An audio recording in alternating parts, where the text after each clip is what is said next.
Saudações a todos, vamos aqui ao caso.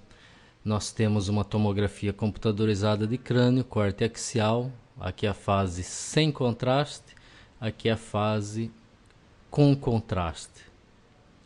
E temos a sequência difusão e o mapa ADC da ressonância magnética desse mesmo caso. Então aqui na tomografia de crânio sem contraste, observamos uma lesão arredondada, com limite bem definido, espontaneamente hiperdensa. Ela é discretamente hiperdensa em relação ao córtex cerebral, apresenta um centro hipodenso e uma hipodensidade ao redor dela, que representa edema vasogênico. Veja que não afeta o córtex. Então é uma lesão intraaxial com edema vasogênico, espontaneamente hiperdensa na fase pré-contraste da tomografia. Injetando-se contraste, houve um realce intenso e homogêneo de toda a lesão, exceto da parte central, que deve corresponder a uma pequena área de necrose. Ficou mais evidente o edema vasogênico e tem outras áreas com discreto realce.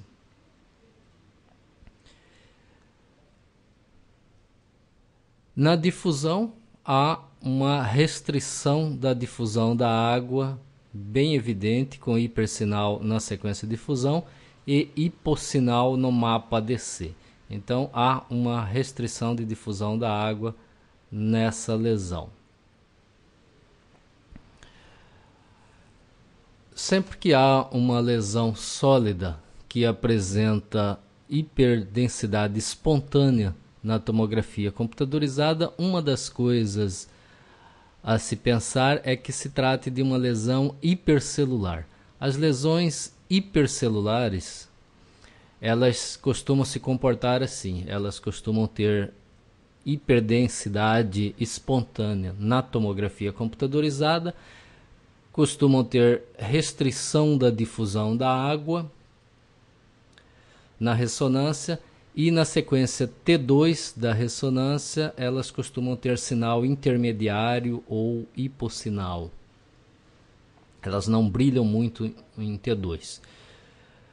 Basicamente, quando você tem uma lesão hipercelular, principalmente em caso de tumores e quando as células desses tumores têm uma relação núcleo-citoplasma muito alta, quer dizer, o núcleo das células desses tumores são muito grandes, costumam ser tumores de pequenas células e os núcleos muito grandes. Então você tem uma densidade de elétrons muito alta nesses tumores em decorrência da grande quantidade de células e da grande quantidade de ácidos nucleicos. Com isso, há um aumento da atenuação dos feixes de raio-x e elas ficam hiperdensas na tomografia computadorizada. Uma lesão hipercelular também vai apresentar restrição de difusão da água, porque quanto maior o número de células por unidade de volume, você vai ter uma menor quantidade de espaço intercelular e, portanto, vai ter uma redução, uma restrição da mobilidade da água pelo espaço intercelular. Isso explica também a restrição de difusão. Aqui não está representado, mas na sequência ponderada em T2 também, essas lesões costumam ser pouco hidratadas. Então elas costumam ter sinal intermediário ou sinal baixo. Esse é um raciocínio importante que ajuda muito a gente porque restringe bastante o leque de diagnósticos diferenciais das lesões cerebrais. É lógico que existem muitas exceções, mas os principais tumores que se comportam dessa forma são os tumores hipercelulares, o linfoma, o glioblastoma multiforme, o astrostoma anaplásico, os gliomas anaplásicos, né? Alguns oligodendrogliomas também se comportam assim. Os blastomas, como neuroblastoma, E vários outros tumores que têm características de ser hipercelulares.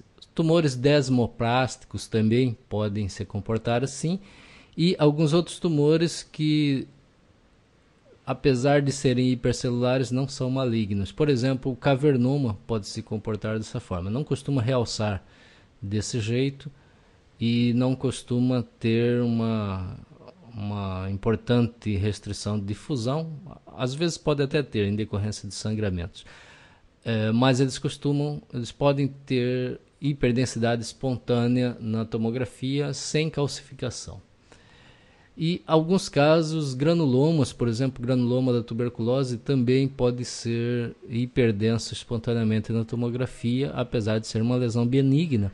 É uma lesão hipercelular, ok? Então, essas são as características das lesões hipercelulares: hiperdensidade espontânea na tomografia, restrição de difusão da água. Isso aqui, evidentemente, não é um abscesso, porque se fosse um abscesso, a restrição de difusão ficaria só na área que não há captação de contraste. Então, esse caso era um linfoma, ok? Um linfoma primário do sistema nervoso central. É bem característica essa imagem do linfoma, hiperdensidade espontânea na tomografia, intenso realce, lesão anelar, pode ter ou não necrose central, edema vasogênico perilesional e restrição da difusão da água. Ok? Então, até o próximo caso.